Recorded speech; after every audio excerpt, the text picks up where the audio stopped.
Olá pessoal, nessa quarta aula eu vou começar fazendo um pequeno resumo sobre informações de entrada e saída, um pequeno resumo também sobre a função SI e depois eu vou mostrar todas as outras funções que vocês precisam conhecer para saber tudo sobre o algoritmo, que forma a base de programação básica, para que nós já poderíamos já encerrar esse bloco, essa parte das aulas e irmos para a parte avançada, que é o módulo E.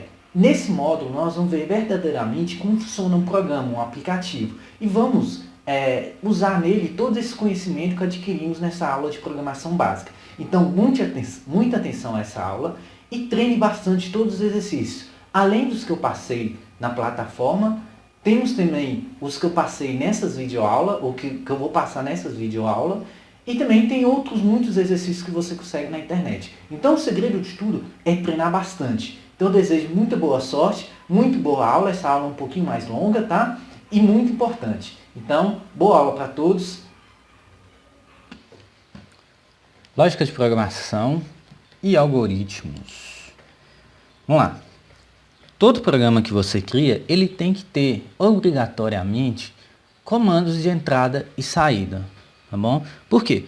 É nesses comandos que eu recolho informações do usuário ou de qualquer outro dispositivo e pelo comando de saída que eu mostro o meu processamento de dados na tela. Imagine você um programa que faz 1000 processamentos, mas no final não te retorna nada. Então para isso que servem os comandos de entrada e saída. Bom, vamos lá. Comandos de saída de dados. A sintaxe, o modo de escrever esse comando em Portugal é escreva, entre parênteses, a expressão que você quer que apareça na tela. Isso entre aspas, porque é uma cadeia de caractere. Ou seja, não é nada que vem do seu programa. Porém, eu posso também mostrar na minha saída de dados uma variável. Essa variável, necessariamente, ela tem que estar separada da minha cadeia de caracteres por uma vírgula. E não se coloque entre aspas, porque é uma função que o meu programa reconhece. Posso utilizar variáveis e cadeias de caracteres juntas, tá bom? Eu posso agregar um ao outro. Isso utilizando a vírgula. Então eu coloco uma expressão, que é a minha frase, vírgula, a minha variável, vírgula, outra variável, vírgula, outra expressão, tá? Lembrando, utilizando sempre a vírgula. Eu posso colocar uma variável, vírgula, uma expressão, tá? Então, vírgula aí meu é como se funcionasse um sinalzinho de mais. Eu estou juntando uma expressão a uma variável. O comando escreva, eu estou falando o seguinte: mostre essa frase e não salte de linha. Então, se tiver um escreva abaixo, vai ficar um ao lado do outro. Se eu escrever o comando escreva L junto, eu vou escrever a primeira linha, o L vai falar que eu tenho que saltar uma linha e escrever a próxima, ou seja, vai ficar um em cima, outro embaixo.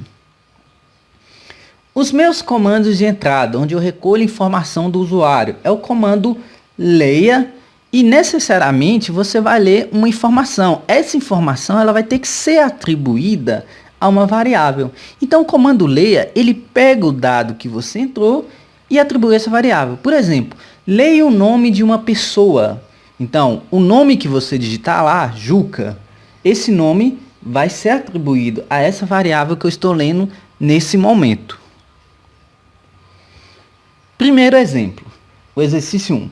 Faça um algoritmo que leia o nome de um piloto, uma distância percorrida em quilômetros e o tempo que o piloto levou para percorrer em horas. O programa deve calcular a velocidade média em quilômetros por hora e exibir a seguinte frase: a velocidade média do piloto tal, que você vai entrar com esse nome, foi tanto quilômetro por hora. Tá? Abrindo aqui o nosso Visual G, tá? Vou limpar aqui os comentários padrões e vou começar escrevendo o curso para na hora que eu salvar aqui eu saber o que que é. Então, curso, esse é o entrada e saída. Aqui eu vou precisar basicamente de 4 variáveis: variável distância, variável velocidade, variável tempo, tá? Vamos utilizar o tempo aqui como inteiro para não ter fracionário, tá? Para não dar 1 hora fracionário. Nós sabemos que 1 hora é 60 minutos, então vamos aliviar aqui o nosso trabalho e vamos utilizar tempo como uma variável inteira. A distância e a velocidade obrigatoriamente tem que ser real, porque vai ser o resultado de uma divisão de distância por tempo. E a minha distância também pode ser real, tá? Sei lá, 3,5 km. Fica mais fácil assim, tá? Antes de mais nada, ele pede o nome. Então, o nome, ele tem que ser obrigatoriamente uma cadeia de caractere. Ele vai receber palavras, tá bom? Vai receber uma palavra nesse caso, né? Então, o nome vai ser do tipo caractere. Caractere ou caractere, tá? Dá na mesma. Então, vou ter uma variável d, que representa a minha distância, e uma v, que representa a minha velocidade. Essas duas do tipo real, tá bom? Outra variável t, que vai ser o tempo que o piloto demorou, do tipo inteiro. Então, essas são as minhas 4 variáveis aí necessárias no meu programa. Essas variáveis que eu estou declarando são variáveis globais. Eu vou falar isso mais para frente, mas só para iniciar, elas valem em qualquer parte do meu programa, tá? Como é que eu sei que é variável global? Porque ela está dentro do meu campo de declaração de variáveis globais, simplesmente por esse motivo, tá? Então vamos lá, vamos pedir os dados aí do rapaz. Primeira coisa que eu vou pedir aqui, ó, escreva L, pula de linha, digite o nome do piloto, 2 pontos, tá?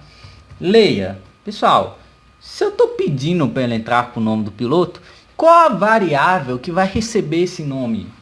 Obviamente, variável nome, que é do tipo caractere.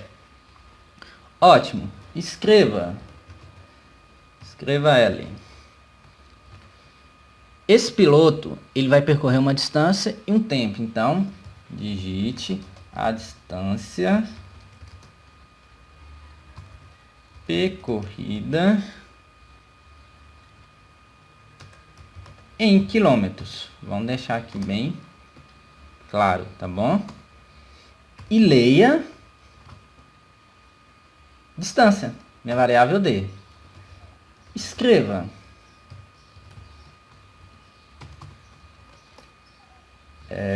digite o tempo em horas gasto. Só assim, né? Digite o tempo em horas gastas. Tá ótimo. Leia variável t. Tá bom? Como que eu calculo a velocidade média desse piloto? É muito fácil. Velocidade média recebe. O recebe pode ser essa setinha ou pode ser esse sinal aqui, ó. 2 pontos iguais, tá? Vamos usar a setinha aqui, fica mais visualmente mais bonito, tá? Então, a velocidade é a distância dividido pelo tempo. Esses espaços aí tanto faz, tá bom, pessoal?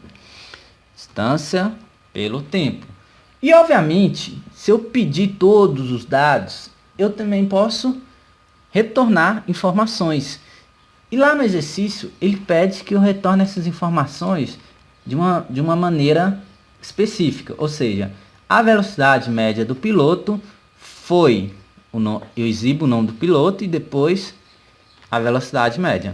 Então aqui eu vou ter caractere misturado com variáveis. Aqui é o último, então tanto faz usar escreva ou escreva L, né? Depois eu não vou ter mais nada.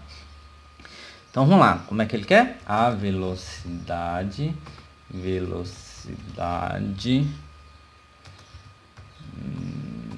média do piloto. E aparece o nome do piloto, tá bom? Do piloto. Então vamos lá. Espaço, vírgula, o nome, vírgula, espaço de novo, tá? Já vou colocar, ó, fechando minhas aspas aqui. Foi de espaço, velocidade, quilômetros por hora. km por hora. Vou deixar o km aqui sem espaço, porque vai juntar os quilômetros lá, o resultado, ao símbolo aí, a anotação km por hora. Tá? Vamos executar o nosso código aqui. Executando, digite o nome do piloto. Nosso piloto chama Juca. Digite a distância percorrida. Ele percorreu 100 km, tá? Digite o tempo gasto para percorrer 100 km. Bom, 3 horas, tá? A velocidade média do piloto Juca foi de 33,333 km por hora. Fim do programa. Deu para perceber a importância da entrada de dados e da saída de informações? Isso a gente chama de comandos de I/O, input, output, entrada e saída. Então são os comandos de ES, para facilitar aí no português. Muito fácil, muito tranquilo. Então, resolvam esse probleminha e bola para frente. Estrutura condicional. Tomamos decisões a todo momento baseadas em uma situação existente. Em um algoritmo, chamamos essa situação de condição. Pessoal, estrutura condicional é a coisa mais simples que tem. É a sua decisão baseada em escolhas, tá bom? Passando aqui. Um exemplo. Se eu tiver 100 reais, comprarei uma camisa nova. Ou seja, eu só vou comprar essa camisa se eu tiver os 100 reais. Se eu não tiver os 100 reais, não compro a camisa. Por lógica, tá? Seria a segunda decisão a ser tomada, que é o óbvio, não precisa nem ser descrita. Ou eu compro, o contrário de eu comprar é não comprar. Tá? A sintaxe, o modo de escrever. Se a minha variável, no caso dinheiro, for maior ou igual a 100, ou seja, o 100 também entra na conta, então escreva, vou comprar uma camisa nova. Fim sim, acabei com o meu sim. É uma única condição, tá? Porém, eu posso ter mais de uma condição, eu posso descrever essa segunda condição. Se o meu dinheiro for maior que 100, então escreva, vou comprar uma camisa nova. Fim sim. Se dinheiro menor que 100, então escreva, não comprarei uma camisa nova. Lembrando, assim que atender uma dessas condições, eu não entro no próximo se, tá? Não tem por que ficar verificando depois de que já atendeu. Outra maneira de escrever aquilo, tá? Se o dinheiro, como são só duas condições, ou é um ou o outro, tá? Então posso simplificar. Se o dinheiro for maior ou igual a 100, então escreva, vou comprar uma camisa nova. Se não, não comprarei uma camisa nova. Muito mais simples porque é duas condições. A partir de 3 condições, se dinheiro maior que 100, se dinheiro maior que 200, se dinheiro maior que 300, se não, pronto. A última condição, para facilitar meu raciocínio lógico, sempre utilizarei o se não. Exercício. Escreva um programa que leia um número inteiro qualquer. Se o número for positivo, escreva uma mensagem indicando que ele é par ou ímpar, tá? Se o número for negativo, escreva a seguinte mensagem: número negativo. Eu não vou verificar se é par ou ímpar, tá? Vamos começar aqui, ó, pelo o mais simples, tá? Vamos ver se ele é positivo ou se ele é negativo. Depois a gente verifica se é par ou ímpar, tá? Então, quantas variáveis eu vou precisar aqui no meu programa? Somente uma. A única que eu vou ler aqui é a variável, sei lá, num do tipo inteiro, porque o programa, o exercício, ele já fala que era do tipo inteiro. Início do meu programa. Primeiro eu vou ler informações, né? Então, primeiro eu tenho que pedir escreva L. Escreva L, sei lá, digite um número inteiro, tá? Leia a variável que eu acabei de declarar para receber esse número que é do tipo inteira. Leia num, tá? Se o num que você digitou, ele vai ter um valor. Daqui para frente ele vai ter um valor. Se você digitou 10, ele vale 10 daqui para frente. Se 10 for maior ou igual a 0, então, tá? Não preciso colocar o tio aí. Não se usa, nas palavras reservadas aqui em Portugal, não se utiliza a acentuação, tá? Então vamos lá. Escreva L. Se for maior que 0, esse número é positivo. Esse número é positivo.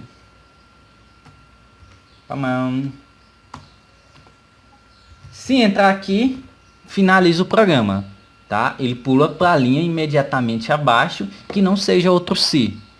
Eu vou até escrever aqui, ó. Escreva fim. Opa.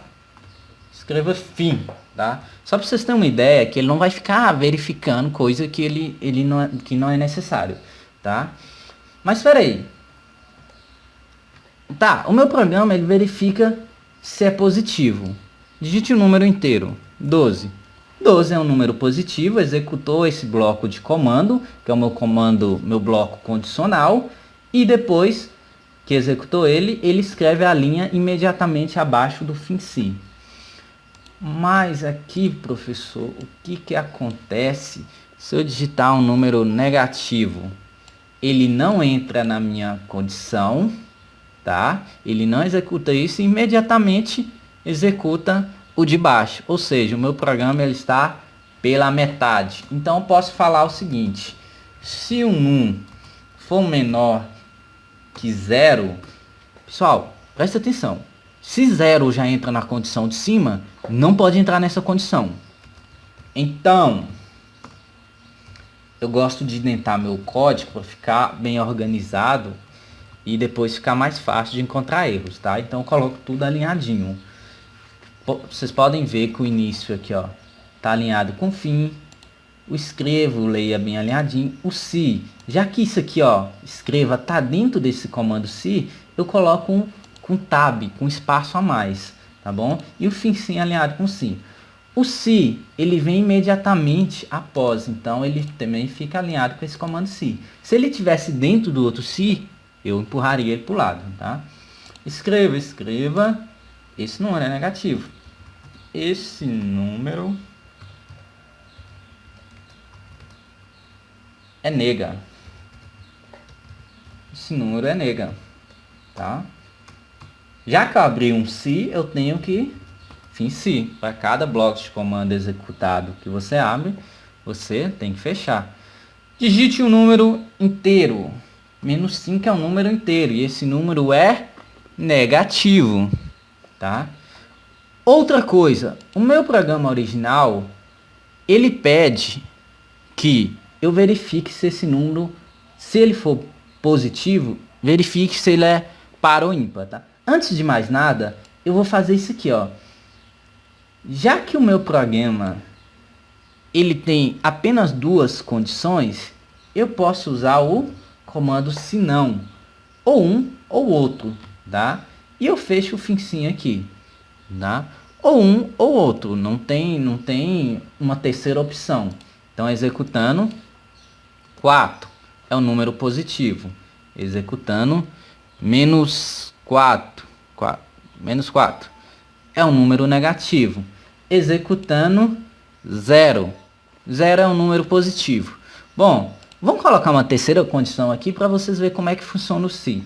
Na verdade, o 0 ele não é um número positivo ou negativo, ele é um número neutro, exatamente, pessoal.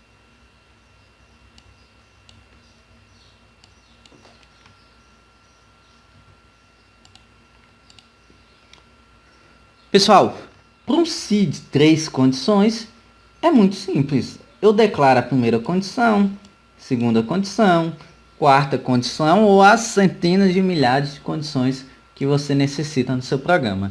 Então, número inteiro, tá? Positivo. Um número inteiro negativo. E o número neutro. Ótimo, nosso programinha está funcionando direitinho, tá? Então, agora eu vou fazer a verificação. Se ele for maior que 0, eu tenho que falar se ele é par ou ímpar. Como é que eu sei se um número é par ou ímpar? Dentro desse se, eu vou escrever outro se. Para saber se o número é par, é só eu verificar se o resto da divisão por 2 é 0. Se o resto da divisão por 2 for 0, esse número é par. Então, se o resto da divisão por 2 for igual a 0, essa é a minha expressão lógica, tá bom? Então, o que eu vou escrever? Esse número é par.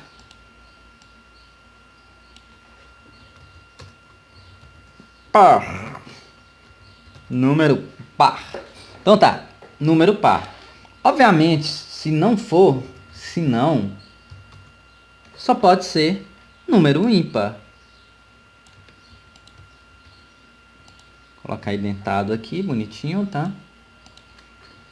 Esse número é ímpar. Vou colocar o sinãozinho aqui. Volta o sinão. Dá uma alinhada nele. Pronto. Então vamos lá. Se entrar dentro desse comando, se for maior que 0, ele executa esse outro comando aqui. Olha lá, eu coloquei ele alinhadinho aqui, ó, para ver que esse se está dentro desse se. Enfim, sim. Se não entrar nesse comando, não executa nada, tá? Se for negativo, não tem que verificar se ele é par ou ímpar. Então vamos lá. Negativo, deu um erro não esperado, um fim se. Óbvio, né, pessoal? Se eu abrir um se, para cada se aberto, um fim se fechado. Esse fim se fecha esse se, esse fim se fecha esse se. Ele fecha sempre de trás para frente, tá bom?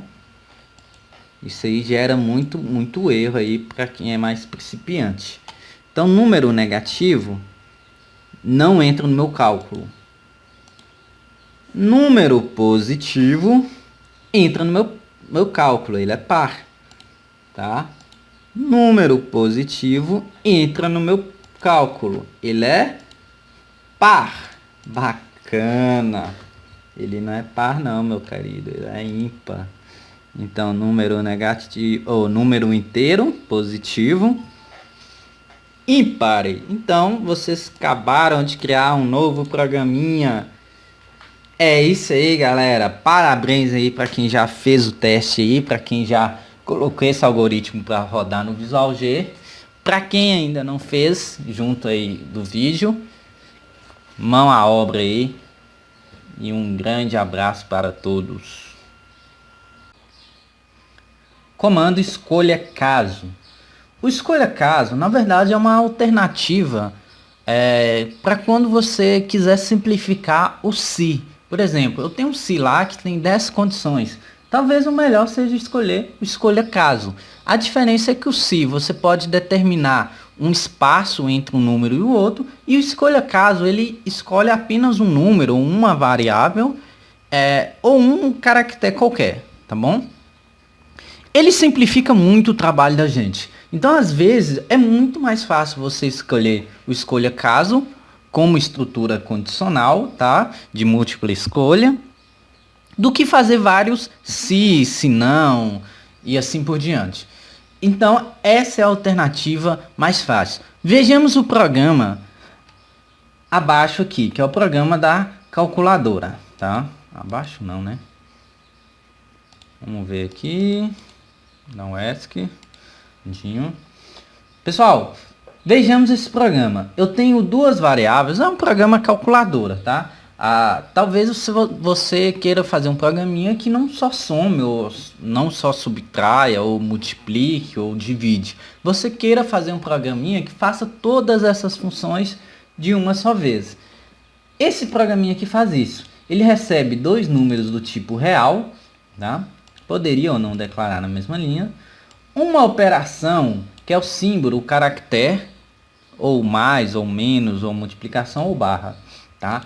E o resultado, que é real.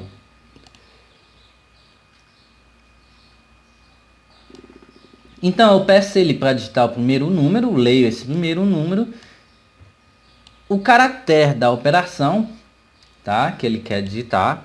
Vamos colocar aqui mais, menos, multiplicação ou divisão, tá? Ele digita um desses caracteres aí. Leio esses caracteres e atribuo essa variável. Recebo o segundo número. Caso esse caractere que está armazenado na minha variável operação seja o mais, faço isso, tá? Caso seja o menos, faço isso. Multiplicação, faço isso. Barra, faço uma divisão. E no fim, eu resulte em algo, tá bom? Olha, bastante atenção. Se for mais, se o caractere digitado for mais, ele pega o resultado e recebe, sinalzinho recebe aí, segunda opção, mas poderia ser esse aqui, tá? O primeiro número mais o segundo número. Então é sempre o primeiro número e depois o segundo número. Vamos rodar o nosso programinha aqui, ó. Se for mais, ele não entra no menos, multiplicação e divisão. Isso é óbvio, né, pessoal? Então vamos lá. Primeiro número meu é o 12. Opa, né, que não. Mais o caractere que você deseja, mais, tá? O segundo número, 5. Então, 12 mais 5, 17. Rodando ele aqui de novo, vamos fazer uma multiplicação, tá aqui no meio. Então, eu pego 11, multiplicação, vezes 4. Então, o resultado é 44. Tá vendo como o escolha caso resolve problemas de forma mais simplificada? Poderia estar usando o se ou o se não aqui, tá? Mas eu quis melhorar o meu raciocínio aqui, eu quis melhorar, otimizar o meu código utilizando escolha caso. Muito tranquilo, muito fácil. É isso aí. Estrutura de repetição. Essa estrutura é muito utilizada em algoritmo. Basicamente, não se faz nada, nenhum programa, sem utilizar uma estrutura de repetição. É um conjunto de estruturas sintáticas que permite que um trecho de um algoritmo seja repetido em um determinado número de vezes. Todos os códigos, todos os exemplos que nós vimos até agora, eram exemplos que dava para seguir uma sequência linear do código de instruções. Eu escrevia de cima para baixo e ele rodava executando linha por linha. Agora é um pouco diferente. Agora eu vou chegar num bloco em que ele vai parar e vai voltar até uma estrutura e vai ficar dando volta lá até atender uma necessidade específica. A primeira estrutura de repetição que veremos é o comando repita até. Nessa estrutura, todos os comandos da lista do meu bloco são executados em uma expressão lógica. E uma expressão lógica é avaliada. Ou seja, essa expressão lógica que vai falar eu paro aqui ou eu continuo repetindo. Isso se repete até a avaliação da condição resultar em falso. Então, muita atenção, porque aqui a condição é inversa. Eu vou repetir até a minha condição ser falsa. A sintaxe dessa estrutura de repetição é comando repita, o meu bloco que eu quero repetir, até a minha expressão lógica. A minha expressão lógica aqui nesse caso é que o i seja maior que 10. Vamos escrever um pequeno programinha aqui, um simples, onde eu tenho uma variável do tipo inteira. E eu vou pedir que essa variável, não vou pedir que o usuário entre com valor não, vou simplificar aqui. Essa variável vai receber o valor 10. Depois a gente aumenta isso aí, tá? E eu vou mandar que ele repita até x maior que 10. Na verdade, eu vou atribuir para ele 0, tá? Eu vou inicializar minha variável x em 0. Pessoal, o que está acontecendo? Ele recebe 0, meu x, entra aqui, tá? Vamos mandar ele fazer alguma coisa aqui. Escreva L, vamos imprimir qualquer coisa aqui. Juca. Escreva Juca.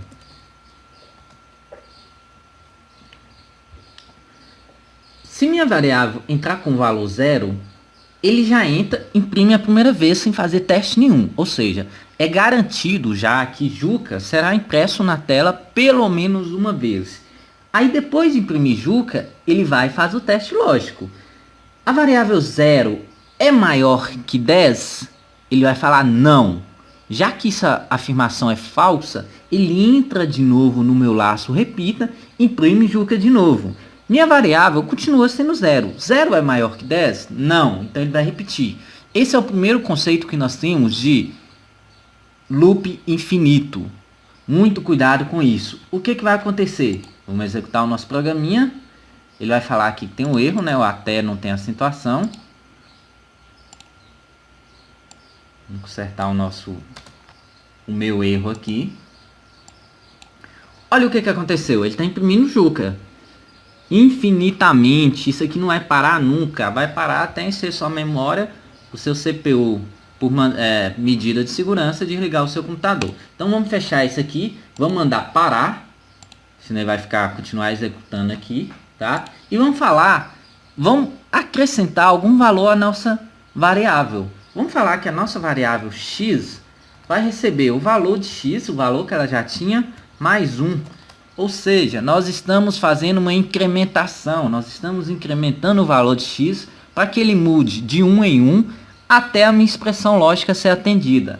Agora sim, ele entrou como 0, imprimiu uma vez, isso já é garantido. Essa estrutura repita até, ela garante que o bloco de comando seja executado pelo menos uma vez. X valia 0. X agora recebe 0 mais 1. Então x é 1. 1 é maior que 10? Não. Repete o comando. X vira 2. 2 é maior que 0? Não. Repete o comando. Vamos executar aqui. Olha lá. Repetiu Juca. 1, 2, 3, 4, 5, 6, 7, 8, 9. 10 vezes. Do 0 até o 10. Na verdade, então são 11. 1, 2, 3, 4, 5, 6, 7, 8, 9, 10. 11 vezes. Do 0 ao 10, eu tenho 11 números. O 11 não entra quando a minha variável x era 10. Incrementou mais 1, virou 11. Ele vai falar, 11 é maior que 10? Sim, 11 é maior que 10. Então, pule fora do bloco de comando. Vou mandar escrever aqui, ó. Escreva fim.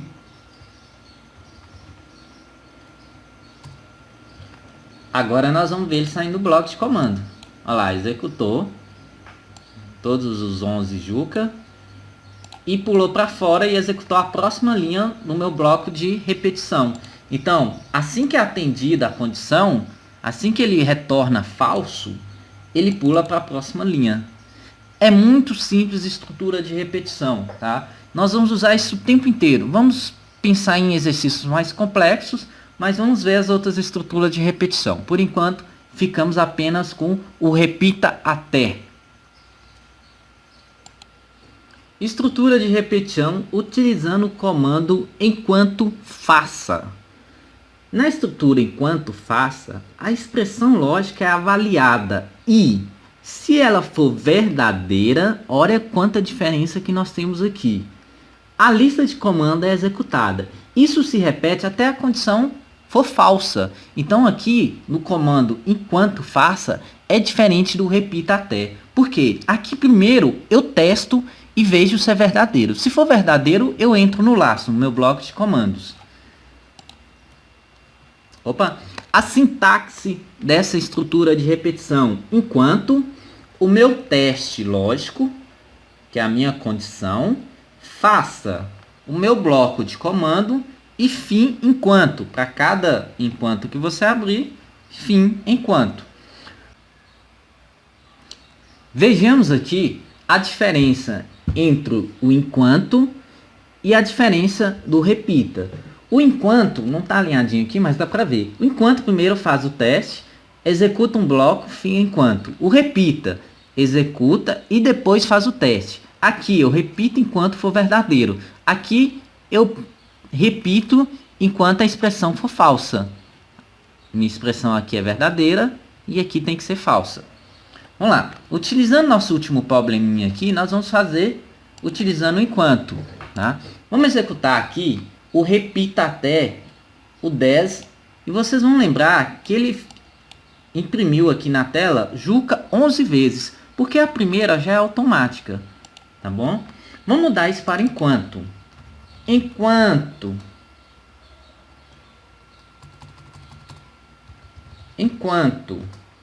o meu x for menor que 10, já que ele está iniciado em 0, faca, imprima, acrescente, fim enquanto. Assim que atender todo o meu bloco e essa expressão for falsa, ele pula imediatamente para a linha de baixo. Então, executando isso aqui, olha o que eu tenho. A mesma coisa do repita, só que de maneira diferente, em uma estrutura diferente. Vamos contar quantas vezes Juca foi impresso. 1, 2, 3, 4, 5, 6, 7, 8, 9, 10 vezes.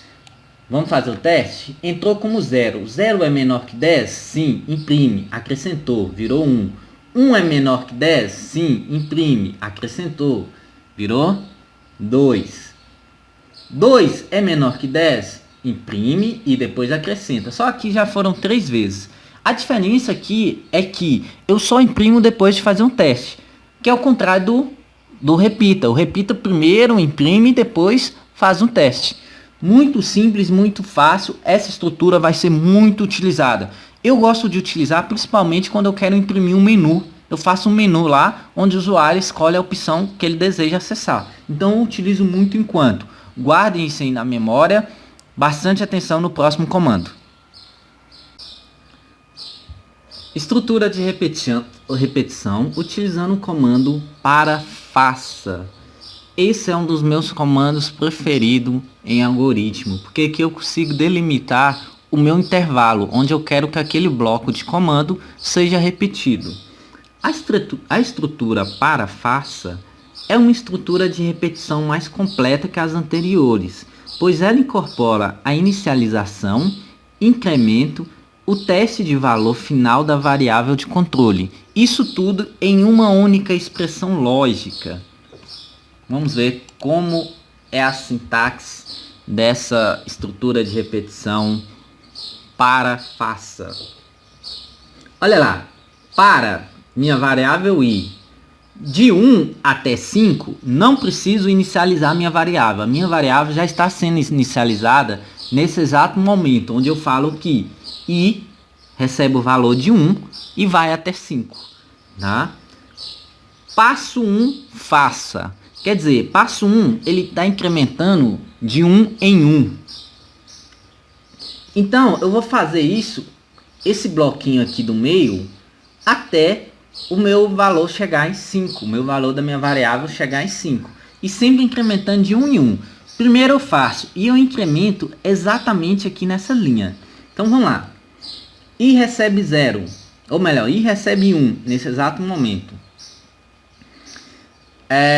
Escreva, digite um número, leia o número, vê se o número é maior que 0, escreve o número, tá? Fim se, fim para, volta aqui. Aqui nesse exato momento é onde eu tenho o incremento. Então o i era 1, agora é 2. Então de 2, i valendo 2, passo 1, imprime, volta, i valendo 3, imprime, volta, e assim sucessivamente. Vamos ver o nosso exercício aqui. Exercício 4. Escreva um algoritmo que calcule a soma dos números pares entre 2 e 200 e mostre o resultado na tela. Poxa vida. Já complicou um pouquinho, porque aqui já mexe um pouquinho com com a lógica, tá? Com a lógica. Então nós vamos ter que pensar um pouquinho mais aqui. Mesmo assim, não é muito difícil não. Não é muito difícil não. É muito, na verdade, é até fácil. Tenho duas maneiras de resolver esse problema. Vamos lá. Primeira maneira. Já dei um nome aqui para o meu algoritmo. Vou precisar de duas variáveis do tipo inteira. O i, que é meu contador, e sei lá, uma variável chamada soma. Para eu somar os valores pares de 2 até 200. Essas duas é do tipo inteiro. Aqui, eu vou falar que a minha variável soma é inicializada em 0. Toda variável tem que ser inicializada em algum momento do programa. Se você não inicializar essa variável, o seu programa não vai rodar. Algumas linguagens de programação já inicializam a variável para você, dando um valor de 0. Mas, por via das dúvidas, vamos inicializar aqui, tá? Até porque aqui é algoritmo, não é linguagem de programação, então nós necessitamos aprender da maneira correta. Toda variável tem obrigatoriamente que ser inicializada. Então vamos lá. Para i de 2, pessoal, é só os números pares, então tanto faz se um entra ou não entra, né? Até 200, faça. Eu posso fazer assim, ó. Eu posso colocar passo 1, ou eu não posso colocar passo 1, tanto faz. Vai dar na mesma. Se eu não colocar, quer dizer que ele vai incrementar minha variável i de 1 em 1. Se eu colocar, quer dizer que vai incrementar de 1 em 1. Então dá na mesma, tá? Para toda expressão aberta, eu tenho que finalizar essa expressão. Então, fim para. Abri e fechei. O que eu quero que faça? Eu quero que some apenas os pares. Quais são os números pares? Não são aqueles que o resto da divisão por 2 é 0? 6 dividido por 2, o resto da divisão não é 0? Então eu tenho que fazer esse teste. Então vamos falar o seguinte: se o valor digitado, o valor da minha variável, o resto que eu utilizo o sinal de porcentagem, por 2 foi igual a 0. Essa é a minha expressão lógica, tá? Se o resto da minha divisão por 2 for 0. Vou até colocar em parênteses aqui para ficar mais fácil de observar. Então, o que eu vou fazer? A minha variável soma inicializada em 0 recebe o valor que ela tinha mais o valor da minha variável contadora. Após fazer isso, ele tem que acrescentar, tá? Ele acrescenta bem aqui nessa primeira linha. Vamos fazer um teste? Vamos pensar. 0. Vou inicializar aí de 2 a 200. Então, 2. 2 dividido por 2, o resto é 0? Sim. Então, 0 recebe 0 mais 2. Então, soma agora é 2. Vale 2. Então, vamos lá. Aqui, incrementa uma vez. Era 2. Então, i recebe 3. 3 está entre 2 e 200? Sim. O resto da divisão de 3 por 2 é 0? Não. Então, ele não executa o sim. Pula para o final. Volta para o para. Acrescenta. Era 3, vira 4. 4 está entre 2 e 200? Sim. O resto da divisão de 4 por 2 é 0? Sim. Então, soma que era 2, recebe 2 mais 4. Então, soma vira 6. Vocês estão vendo que nós estamos conseguindo somar apenas os números que são pares? Vou colocar aqui, ó, um imprima aqui no final, só para a gente ver que terminou. Então, escreva, né, pessoal? Imprima não, viajei. Escreva. Fim da execução do meu bloco, da minha estrutura de repetição. Executando o comando aqui. Opa! Professor, ele pulou automaticamente para baixo. Então isso quer dizer que tem algum erro aqui. Primeira coisa, faltou o mais importante, né? Mandar imprimir a soma. Ele somou, mas eu não mandei imprimir em lugar nenhum. Vamos mandar imprimir aqui no final de tudo, tá? Como é uma variável, só colocar soma. Executando. Os números pares, a soma dos números pares entre 2 e 200 é 10.100. Esse foi o nosso primeiro exercício que precisou de raciocínio lógico. Bem simples, não tem erro, tá? Tem exercício muito mais complexo.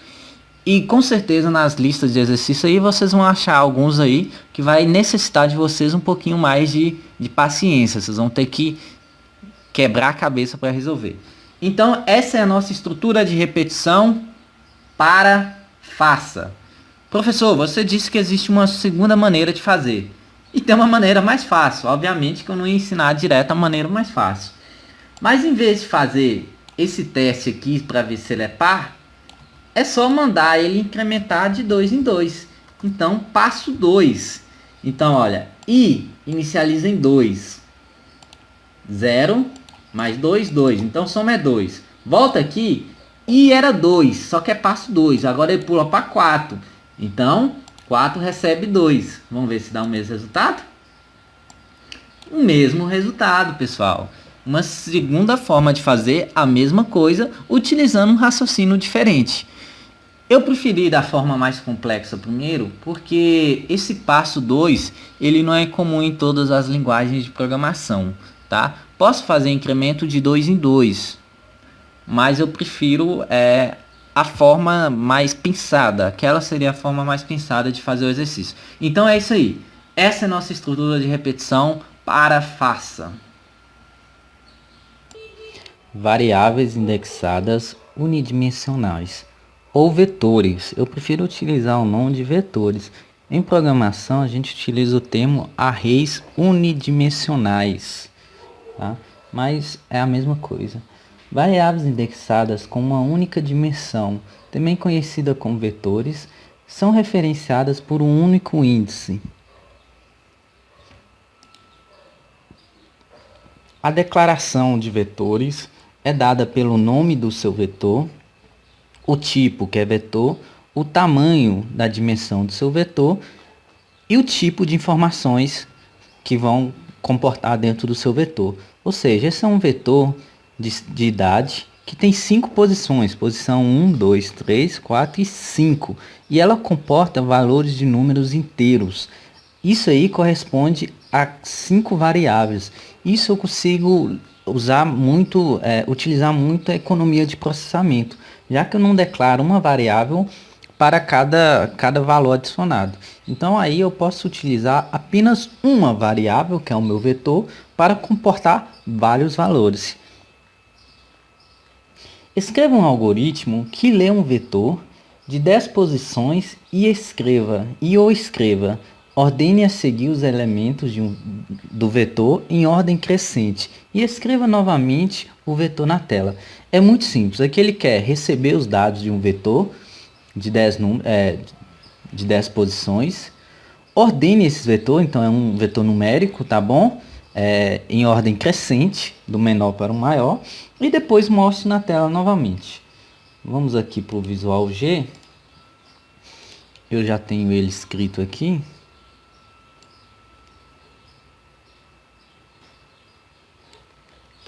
Pessoal, vetor não é tão complexo quanto parece, tá? Declarei aqui um vetor chamado números. É um vetor de 10 posições, de 1 ao 10, e comporta números inteiros, esses 10 números que eu vou organizar. Declarei mais 3 variáveis aqui. Uma variável auxiliar, para receber os números do vetor, e mais 2 variáveis aqui que vão servir de contadores. Uma para receber os números e outra para organizar os números. E outra para mostrar os números, na verdade. Então vamos lá. Primeiro eu criei um para não precisar ficar recebendo posição por posição, eu posso vir aqui, criar uma variável do tipo x. Essa variável de 1 a 10, onde cada posição dela vai comportar uma parte do meu vetor. Tá vendo o meu vetor que recebe x? Então x, informe o primeiro número. Então você vai entrar com posição x. Aqui x está valendo 1. Quando eu voltar para o início do para, esse x será incrementado e receberá o valor 2. Então, a próxima valor que você digitar ele passará a ser adequado na posição 2 do vetor. Depois de eu receber todos os números digitados, eu pego e imprimo esses números digitados. Então, eu mostro o meu vetor de 1 a 10, utilizando a mesma variável x, e vou imprimindo cada posição. Posição 1 do vetor, posição 2, e ver quem tem dentro do vetor. Tá? Não confunda índice com o valor que está no vetor. O vetor ele funciona da seguinte forma.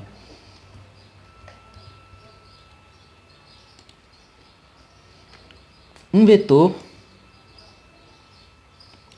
vetoridade, de 4 posições.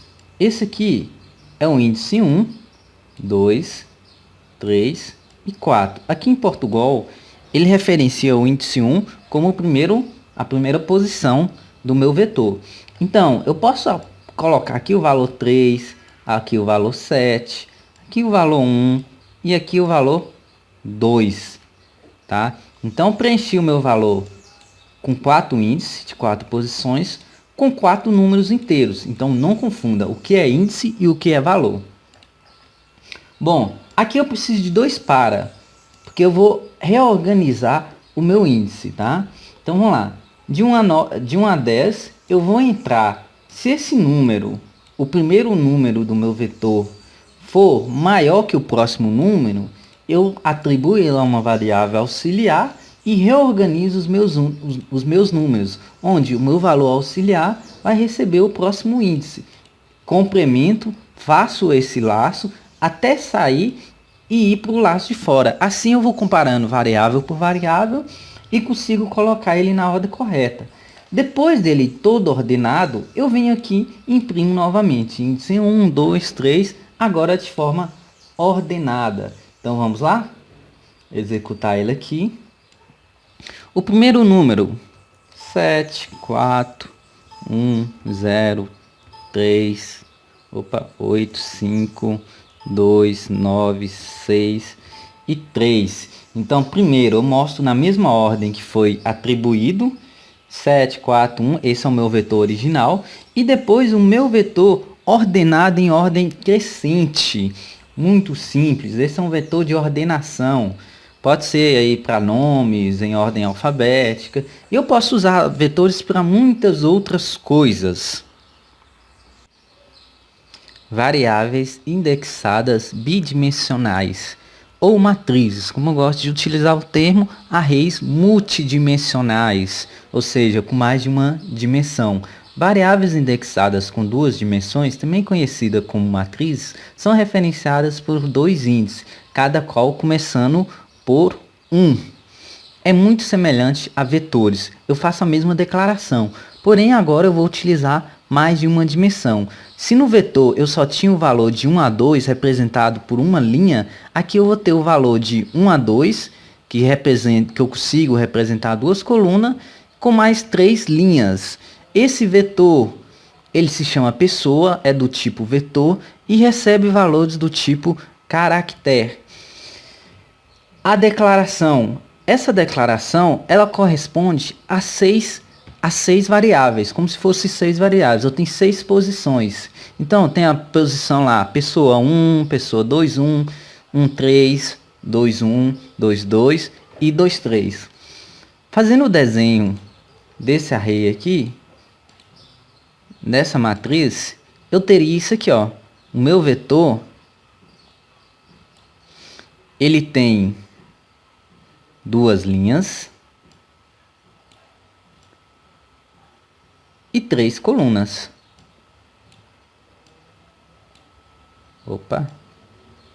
1, 2, 3. Esses são os meus índices. 1 e 2. Então, eu posso colocar aqui dentro do meu vetor uma pessoa, 2, 3, 4, 5, 6. De acordo com o índice que eu pretender. Se eu quiser a pessoa do índice 2, 2, quem é a pessoa do índice 2, 2? Linha 2, coluna 2, seria essa pessoa. É isso que você tem que ter em mente. Conseguir imaginar esse cenário. Então vamos lá. Organizando um algoritmo aqui para fazer isso, eu tenho um algoritmo aqui, um vetor 1, 2. tá? Vamos aumentar aqui para 3, só para a gente ver ele funcionando. E são do tipo caractere. Eu tenho duas variáveis aqui que servem como contadoras, uma para receber os nomes e outra para imprimir na tela. Vamos lá, entre com o nome do aluno. Vamos colocar aqui, ó, Juca, João e Mário. Maria. Opa. Bom, eu pedi para entrar. Eu falei que o meu vetor ele tinha 3 linhas, porém eu só contei até 2. Aqui já dá para ver minha matriz. Olha lá, Juca, João, Mário e Maria. Vamos aumentar ele aqui e vamos fazer com que ele preencha o vetor até chegar às 3 posições que eu declarei o meu vetor aqui, ó. Então, na verdade, x vai de 1 a 2 e y de 1 a 3. Vamos executar o nosso algoritmo aqui. Vamos ver lá. João, Juca, Mário, Maria, Ana, Joana. Então, aí está o meu vetor de 2 linhas e 3 colunas com todo mundo que eu adicionei. Economia de espaço na memória e facilidade de organizar o seu código de programação, o seu pensamento, na verdade, a sua ideia lá com o programa. Então ficou muito mais fácil, às vezes utilizando variáveis, agregando elas a vetores e matrizes, do que ficar declarando variável e ocupar espaço na memória e no meu programa.